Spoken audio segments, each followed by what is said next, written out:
everybody dies. What did Prabhupada, I think some journalist asked him, the death rate in India is very high, and I think he replied something like, as far as my knowledge, the death rate is 100%, like everywhere, meaning that we are all destined to die, right? There is not anybody who has survived this. So in this, if you sit there just with, well, what's the point? What's the point of doing anything, you know? Get your car, get your good job, get everything. Well, we're all going to die anyway. What's the point? There are people who become depressed, who don't have any directions because they don't have the knowledge. Now, with this boat of knowledge, we get, for example, that instruction, that knowledge. No, you are not just the body, you're the soul. Everything that you're working for in this lifetime is adding up to your ultimate destination, back to God. And with that enough knowledge, we are revived of our memory as a servant of Krishna. All that we do is there to serve him, and everything will therefore be taken care of. Yes? Maybe? Then we have this, my torchlight. This is actually my favorite verse. My favorite verse. Anyone know? This. Stas. What can it be from the Bhagavad Gita? From the Bhagavad Gita. Yes. Yes. Come on. Something to do with knowledge? Something to do with knowledge and a torchlight? Or a lamp? Could be more a lamp, maybe. I'm not sure how many torchlights were there. Okay, Fackel in Deutsch. Tell 11. To show them special... Okay, listen. To show them special mercy, I, dwelling in their hearts, destroy with the shining lamp of knowledge this darkness, also the darkness born of ignorance. So to me, that was always a very visual metaphor, very visual example. It's literally saying that knowledge is like a lamp, or it's often translated or spoken as a torchlight that illuminates our path. What happens when we sit in darkness? Cannot see in darkness. So in darkness, we cannot see. In our lives, sometimes we hear that people are wandering around like robots or this. You're just going through life, you know. There is no, you say, I think it's a metaphor, person is awake, but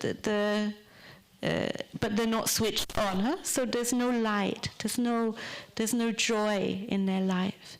Because this knowledge, this transcendental light that we receive will again help us to overcome. You know, you say, okay, no, there is a problem, but what is beyond the situation? And then our last one here, we have a sword. A sword. Often it's described that one of our biggest challenges in spiritual life is confronting our doubts, understanding where is it in our lives we're not quite sure, you know, some nagging doubts. Within the movement, it felt sometimes before we should not speak about them. We shouldn't talk about what may be affecting our spiritual life. Now it's much more common to say, no, please, you have to embrace what you feel as a doubt and speak to somebody to confide in them. And also reach out. So this is to do with slashing away the doubts. So this Bhagavad Gita 442. 442. Yeah, I put this away because they are terrible renditions of pictures today. Okay. I sit down and just... Stas has a lot to do today, a lot of work. It's really like a cameraman. So 442, the doubts which have arisen in your heart out of ignorance should be slashed by the weapon of knowledge. So they're the doubts which have come in our hearts. So we're not talking about some small things. We're talking literally like, oh my goodness, what's going on? Does God really exist? What's happening here with my life? Does he play a role? All random doubts that may arise should be slashed by the weapon of knowledge. And the knowledge that comes to us is not something often you may find within devotees, also within our Indian community. We're like, okay, carry on, be good people, let's try. But we're talking beyond that. What is this transcendental knowledge of trying to understand, okay, what is it beyond just being a good person?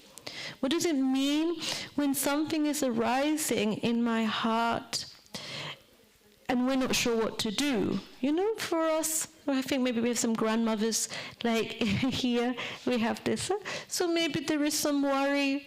What will happen to my boy in Germany? What will happen to him? What will come about? And then we think, okay, but Krishna is there. Krishna is in the heart. Krishna is everywhere with us where we choose. Maybe he's not praying so much, but I will pray for him. Huh? Krishna, we are here by Lord Nrsingadev. Please enlighten him. You know, let him understand the true meaning of life. Let him find happiness in understanding that we are just following in our life of devotion to the Lord. And sometimes we must do some things, but actually underneath it, the consciousness is, please, Lord, help us through it. And therefore, when we find ourselves situated in a place where we feel, I don't know if we'll ever feel full of all knowledge, but we feel sometimes like nicely charged up with knowledge. When we feel this, then we will also feel ourselves on this boat, on our way back to something more divine. It means that externally the situations may be that we have to take care of what is needed to be or earn Lakshmi in some form or the other, but internally the orientation is my inner being, my inner sight. Let me be full of knowledge of the transcendental, and be helped to go back to Godhead. Soon I will open for questions, so please think of something. The second part of today, I wanted to speak because today's special. Today is Ram Vijay. So Vijay means victory. Dashara, huh? Dashara, you call Dashara? Today is Dashara. So meaning we celebrate the victory of Lord Ramachandra. The end of his 14 years of exile, the killing of the demon of Ravana, the return of Sita, and it culminates in the return to Ayodhya. Generally we have a small celebration this evening. We see if it happens. And I thought I would read a little bit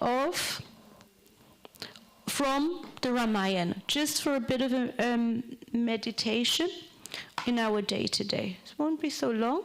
It's at the end point when everything is over, like what's going on. It's okay? It's interesting for people to hear from this? Of the details. It's okay. So Hanuman was somehow telling Bharat of the exile. So I'll begin on this point.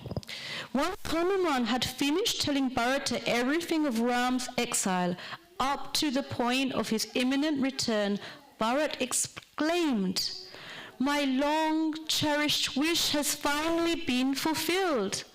Bharat then ordered Shatrughna,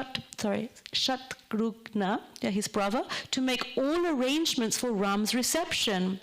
Fast Sumantra and the other ministers soon arrived at Nandagram, riding elephants. Kaushalaya, Sumitra, and Kakai arrived on palanquins, while engineers hurriedly constructed a new road connecting Nandagram with Ayodhya.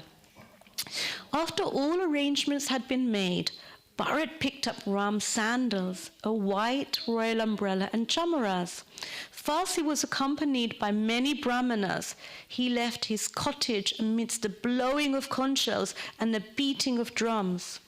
The news of Ram's arrival had spread instantly, and almost the entire population of Ayodhya came to Nandagra hoping to see him.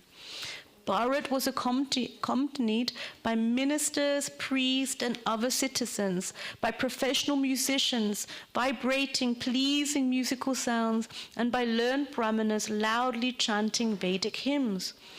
Following in the procession were chariots drawn by beautiful horses with harnesses of golden rope. These chariots were decorated by flags with gold embroidery and by other flags of various size and patterns. There were soldiers bedecked with golden armor, servants bearing betel nut, and many well-known and beautiful society girls. Many servants followed on foot, bearing an umbrella, whisks, different grades of precious jewels, and other paraphernalia befitting a royal reception. However, when after some time there was no sign of Ram, Bharat anxiously said to Hanuman, "I pray you are not exhibiting your frivolous monkey nature by joking with me." Hanuman then pointed to the distance where clouds of dust were being raised by the approaching monkeys. Just then a far-off roaring came to be heard. When Hanuman suddenly sighted the Pushpaka chariot in the distance, he shouted, "Here comes Sri Ram!" A loud, spontaneous cheer suddenly arose from the crowd as they too sighted the Pushpaka chariot, which appeared to be just like the full moon rising in the sky. We have another metaphor. So the chariot looked like the full moon rising in the sky. Everyone respectively got down from their chariots, elephants and horses, as Bharat began worshipping Ram from a distance. With folded hands, Bharat recited prayers and glorification of Lord Ram, and he offered water and other paraphernalia in worship. Finally, when Bharat could clearly see Ram glowing magnificently at the front of the Pushpaka chariot, he bowed down with great reverence. As the celestial space airship landed, Bharat rushed forward and climbed on the chariot to greet his older brother. Rama immediately got up from his seat to embrace Bharat, taking him on his lap. Bharat, his eyes softened in ecstasy and his eyes full of tears, approached Lord Ramachandra and fell at his lotus feet with great ecstatic love. Lord Ramachandra saw that Bharat was much emaciated, very skinny, and heard that in his absence his brother Bharat was eating only barley cooked in the urine of a cow, covering his body with the bark of trees, wearing matted locks of hair, and lying on a mattress of kusha. The most merciful Lord Ram was very much lamented this.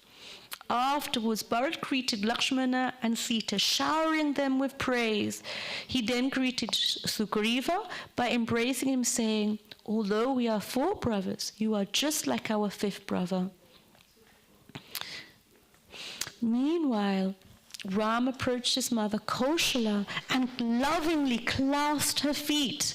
Then one after another, Ram greeted Sumitra, Kakai, and Vashishta, while all the citizens came forward with folded hands to welcome him. Accompanied by Sita and Lakshman, Lord Ramachandra offered his respectful obeisances unto the learned brahmanas and the elderly persons in the family. Bharat said, "Here is the kingdom I have overseen in your absence. By your mercy, Ayodhya is flourishing, and the treasury, storehouses, and armies have all increased tenfold. My duty is now over, and I hereby relinquish everything unto you." After offering the wooden shoes before Lord Ramachandra, Lord Bharat stood with folded hands, his eyes full of tears, and Lord Ramachandra bathed Bharat with tears while embracing him with both arms for a long, long time. It later describes Lord Ramachandra enters Ayodhya in the midst of a great festival. That's, I suppose, one of the parts here that as devotees we also celebrate Ram Vijay or Dashara with festivities. So we're very happy that after this long battle that Lord Ram was victorious. I read, but I didn't see it here, that somehow Ayodhya was somehow in darkness until the Lord came back again, and then these lights came. Whether it's from something more ritualistic or otherwise, but Diwali is also known worldwide as that time of lights, the festival of lights. So it's this part where, again, when we speak about the torchlight of knowledge illuminating it, it's like when the Lord also appears. When a great soul appears, then we also feel illuminated, right, with knowledge. In a few days we have Jayadvaita Swami coming too, right, here. So we will be illuminated by his knowledge as well. Nice. The Ram Vijay ki Jai. Any questions on Ram Vijay or this question on the power of metaphors? Or more any reflections? Did you think how many metaphors there are in our scriptures? Robin, you look like you were ready to say something. Or you were just, okay, sorry, please. Oh, thank you. Yeah, I never thought about how much metaphors are in the scriptures, but actually there are tons of metaphors. It's actually good to... Because if you just talk about them, it's like, yeah, you understand what they mean, but you never think about it's actually picture language. Yeah, and also it's real, like it's literally talking, say, for the example of this boat, this comes up a few times, right? This boat of transcendental knowledge. It's like, it feels like it literally will float our way back to the Lord. When we have a more mundane example, I think it was Damodar Purish just sent an article, I didn't read it, but this terrible expression that we have sometimes of devotees of saying we are burnt out. This burnt out, is literally like saying, okay, we were on fire and now we are out. It's like over. It's like literally sort of the end, right, of existence. But it's sort of a mundane example because generally when we speak about it, we mean that we need a rest, or we need more than a rest, we need to change our ways of being, or something like this. But when we look at a transcendental version of knowledge giving us this, the torchlight I always liked, because I studied, or began to study Bhakti Shastri and Bhagavad Gita around, I always forget how old I am. So I was going to say 15 years, but I think I'm looking closer to 20 years ago. So around 20 years ago, something like this, we began to study. And sometimes I felt when I was reading, I didn't really understand, and it was a little bit hard. I think I've said it a few times, especially Bhagavad Gita, this sort of translation, and then purport, and then translation and purport. I felt like, okay, 1 minute Arjuna's doing this, and then we're talking about some version of Karma Yoga, and it was just, to me, got confusing. Until I studied, began studying Bhagavad Gita in the Bhakti Shastri course at the Manor. So in that moment, it then became clear. And I literally felt like somebody switched the lights on, or somebody, shined that light of knowledge. Like, okay, it makes sense now. Like before studying, I didn't understand this whole idea of a yoga ladder, that there's very many systems of going back home to Godhead, but there's different paths, and we, as one's on the path of Bhakti Yoga, we are going for a more straight route back to Krishna, for example. And that's explained when we understand what's going on. For example, we had some time ago some ashram meetings where I said, is it sometimes you're singing? Yeah, and you've not quite sure what you're singing. You've forgotten, right? what you are singing? Like, because most of us do not have Sanskrit or Bengali, as our Muttersprache, our mother tongue, right? So it's hard. So we're singing, we sing most days, and somehow it sort of floats out of our consciousness.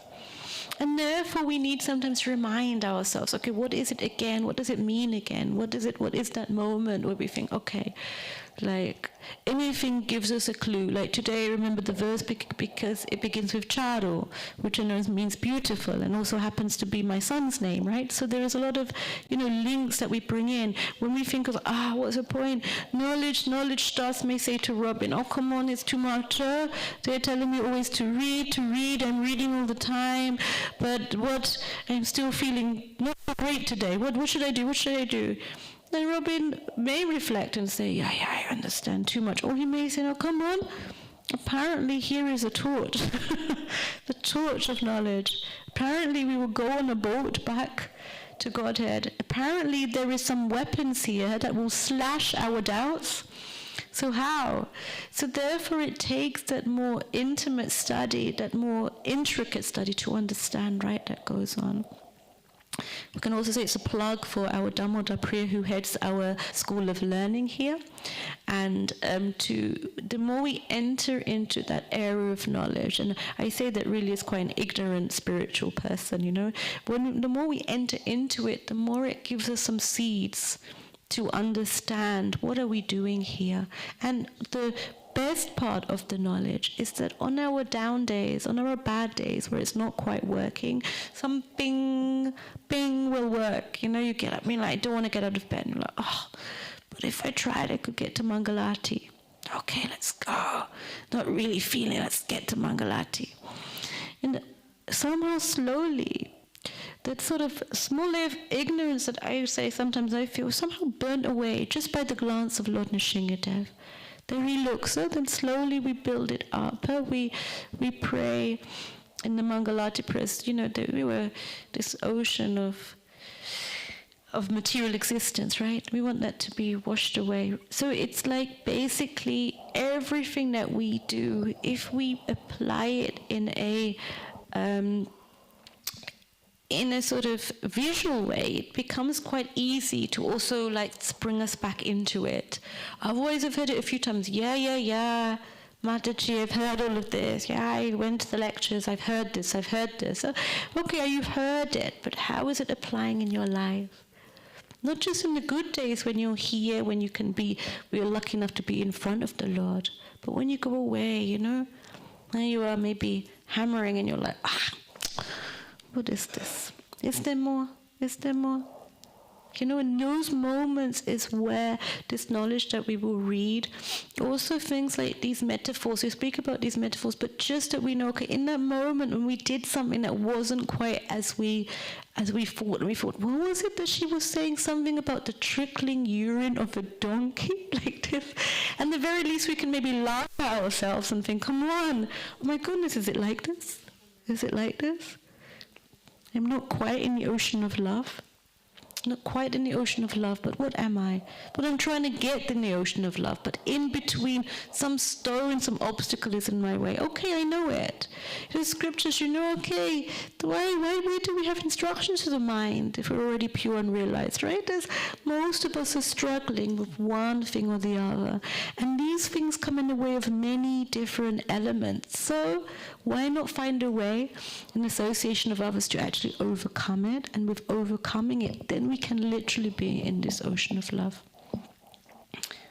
Oh, that's the point. Just some little points of reflection at different times. When we are in the stream of transcendental feeling, we are there in a Harinam or in front of the Lord, singing and dancing. That's exactly where we want to be with the Lord. What happens in between in the other days, in those times where maybe you're alone in the ashram or away, in those times where the mind can give trouble, or life can give some trouble, someone is in some trouble or something's happening, at what moment do we put our emphasis on? So therefore, we have options, We could, option one, let's go surfing on the internet. That also can kill off our minds and our thinking, right? Or let's gossip about what happened. Let's talk, why is the person like this? Why temple commander told me again today? Like this, that's also another way. Or we have another way, okay, it's a little too much. I think I will sit down and chant today, and I'll try to read a little bit. And then when the problem is still boring, like, okay, no, come on, please, I use your example here, so just please let's talk about a little bit of what's going on. Please, in confidence, I would like to reveal my mind as we read in Nectar of Instruction, and find some ways through it. The different elements, right, of ways of choosing. It's literally like we also say my metaphor, razor sharp or thin line between sometimes revealing one's mind and not being, critical or criticizing, but it's also very necessary, especially when we understand, okay, life is full of different obstacles along the way. Well, Lakshmi, you enjoy your time here? Yeah. You're enjoying. What's your favorite part of being in Simhachalam? Kirtans, yes. Classes. And does it take you away from any troubles that you are having? It's pleasant. Huh? Yes. So the pleasantries are wonderful. And to be able to take that nectar on, what do I call it? Transcendental sound vibration. It's amazing, huh, to work through this. And I hope that it continues in this way. And that I hope you all a wonderful day. If there's no further questions, I think we will end here, 8 minutes before 9. Which would be a record, I think, for me. Stas, a last point. Stas, what do you think of the power of metaphors? Is it relevant? Yes, it's something that stays in mind. But how I could find it. Of the 4 that I had on the board, which one stays in your mind? I think with sword, so sword of knowledge, huh? Prabhu's. The sword of knowledge, just slashing away the doubt, so we can literally imagine it. Oh, yes, cut away. Yes, it's very useful thing to remember things also in the lectures. Actually, whole lectures normally based on such things, because without how you say it, visual explaining, it just doesn't stay in mind. We can just read it, okay, it's too theoretical. Yeah. There's different ways of understanding. I'm definitely a visual person. They say a picture paints 1,000 words, so it's literally like this. When you're like, suddenly you're here. Like when I read about the hideous gang of lust bounding my neck with ropes of wicked, it's quite visual, imagine people, like a whole group of people like this, so one can imagine it, and you're like, no, it's just a problem of the mind, okay, in that moment. But in that moment, when the mind is giving trouble, it doesn't feel like, okay, it's just my mind. It's normally like, sometimes it can feel your whole world is being put down. So when we understand there's another way in, it helps us too. Okay, enough of this. Srimad-Bhagavatam ki jai, Sri Prabhupada ki jai.